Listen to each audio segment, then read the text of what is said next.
A major bank is set to go cashless by May 20th. That means that you cannot deposit cash, you cannot withdraw cash either. This is going to be a major turning point, and I want to explain what this means to us here in the United States, especially if you have money in a bank. So, I'll break all this down in just a moment, but all I ask is one thing. It takes 2 seconds. Go ahead, hit that like button if you enjoy these daily updates, and now let's begin.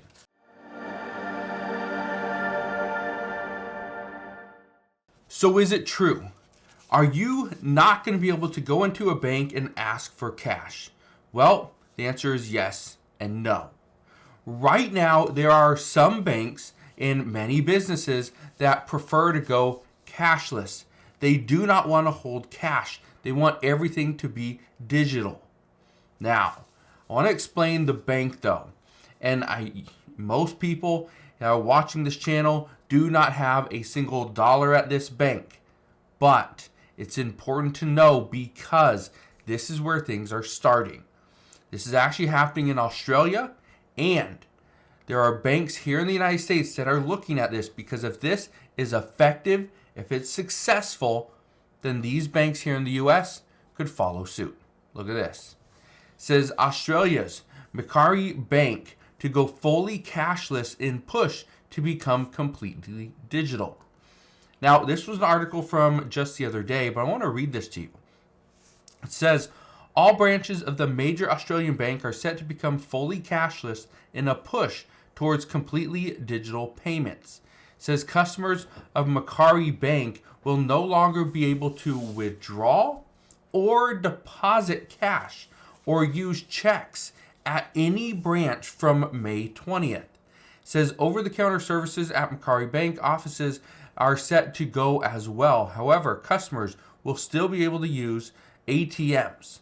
It says a Macquarie Bank spokesperson said the week digital banking was this week digital banking was safe, quick, and more convenient.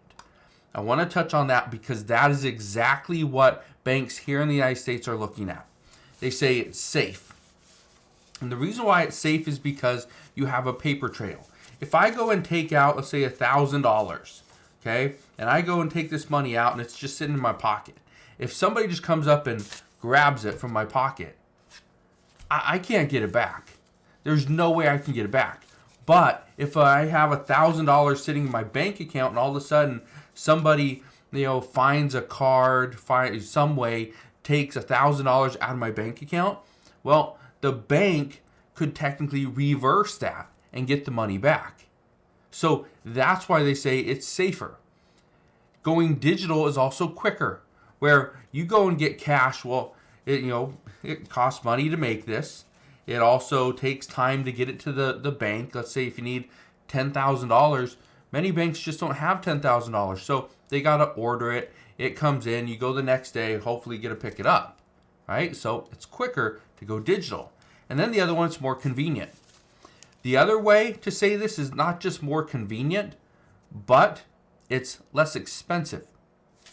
If you don't need a teller at a bank to hand you cash, and now you can lay off 50% of your workforce in the bank because you don't deal with cash or checks, yeah, it's more convenient to the bank.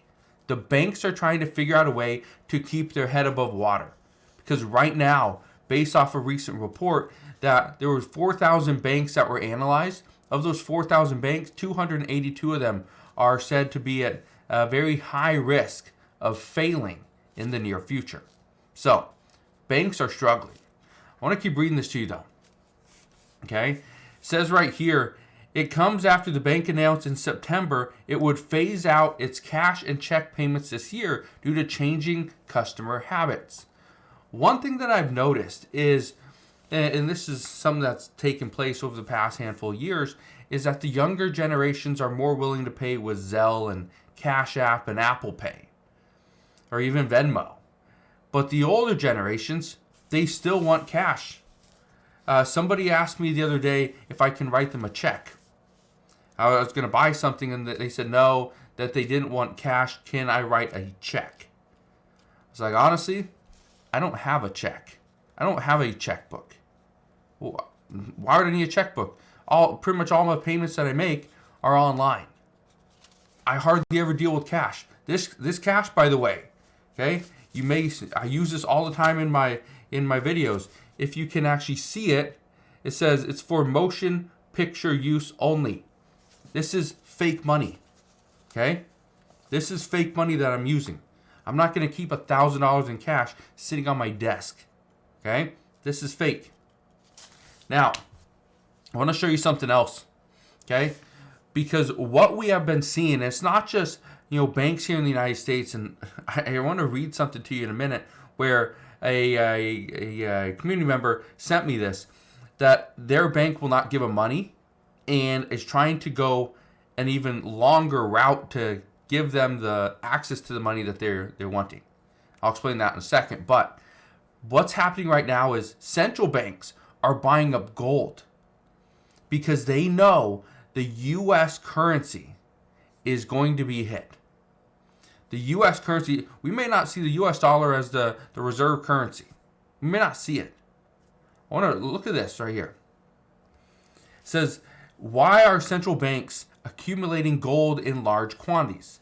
It says right here, central banks worldwide are actively accumulating gold to diversify reserves and reduce dependency on the U.S. dollar. China in particular has been on a gold buying spree for the 17th consecutive month, aiming to hedge against currency depreciation and geopolitical risks. China is buying up gold like never before. They are going after gold like crazy. I want to show you something else. Look at this. It says cash is king for now. China signals it will slow transition to a cashless society. China wants to go cashless as well. This is important. If China goes cashless, okay, one of the larger economies in the entire world goes cashless, things are going to change all throughout the United States and Europe and, well, pretty much the entire world. That's what we're going to see. So, the one thing I can tell you right now is be ready, because even though you may have a boatload of cash sitting in the bank, well, banks might not even let you access it in the near future.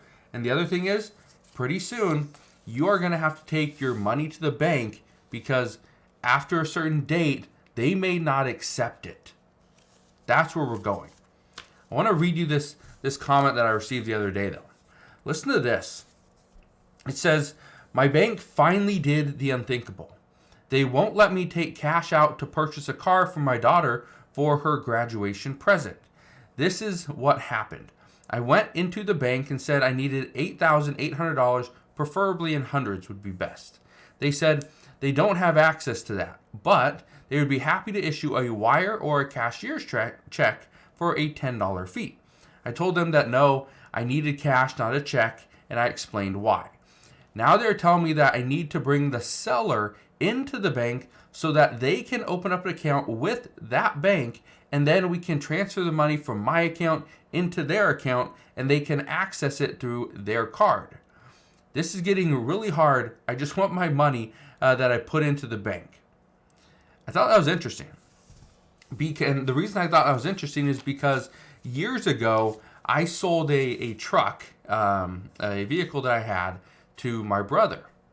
And we went into the bank and he was going to buy. It still had a little bit of a balance on the loan, so he was going to pay off the loan and put the rest of the money into my bank account.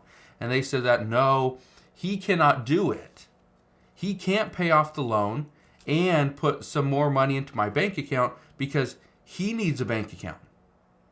So I said, well, okay, I'll just, he was paying me in cash.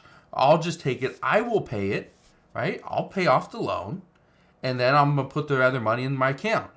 And they said, well, no, now they know that he was the one that gave me the money, and so they wanted him to open up a bank account so that we could then put the money into his account, and then we transfer it from there to my account because it needed to have a paper trail. In the end of the day, this is what going cashless is going to do. There will be no paper trail. Or there's no paper trail now when you pay something in cash. But as soon as we go cashless and people are using debit cards, credit cards, things like that, there will be a paper trail. They will be able to know where you got your money, how you spent it, and where you spent it, how they spent it. That's what we're about to see. So I will leave you with that, but just understand, as of right now, the U.S. is looking at banks around the world, and Macquarie Bank is one of those banks that is going cashless this month. And if they are successful, it's efficient, and customers are happy, the United States could follow suit very soon. So we'll see what happens moving forward. All I can tell you right now, I will be here every step of the way. I will fill you in on all the latest news and updates. So thank you guys for watching. Consider subscribing, and I'll see you guys on the next one.